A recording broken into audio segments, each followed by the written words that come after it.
মার্কিন president Donald Trump দাবি করেছেন, বিদেশি পণ্যের ওপর আরোপিত শুল্কের কারণে যুক্তরাষ্ট্রের প্রতিটি নাগরিক অন্তত $২,০০০ করে লভ্যাংশ পাবেন। তিনি বলেন, এই শুল্ক নীতি দেশের অর্থনীতিকে আগের যেকোনো সময়ের চেয়ে শক্তিশালী করবে। সিবিএস নিউজ জানায়, ট্রাম্প তার সামাজিক যোগাযোগ মাধ্যম ট্রুথ সোশ্যালে লিখেছেন, যারা শুল্কের বিরোধিতা করে তারা একেবারে বোকা। উচ্চ আয়ের মানুষ ছাড়া সবাই কমপক্ষে $২,০০০ পাবে।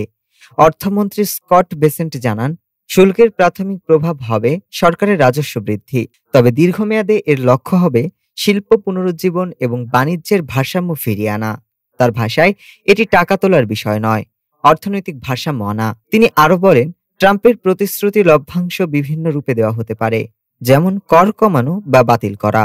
অন্যদিকে শুল্ক নীতি নিয়ে যুক্তরাষ্ট্রে ব্যাপক বিতর্ক তৈরি হয়েছে। বিরোধীরা বলছে, বিদেশি পণ্যে শুল্ক বাড়ানো মানে ভোক্তা ও ব্যবসার উপর অতিরিক্ত আর্থিক চাপ সৃষ্টি করা।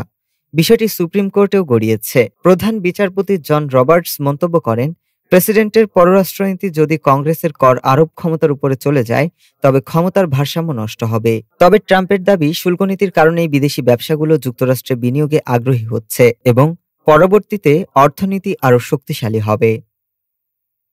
ডেস্ক রিপোর্ট, আজ বার্তা।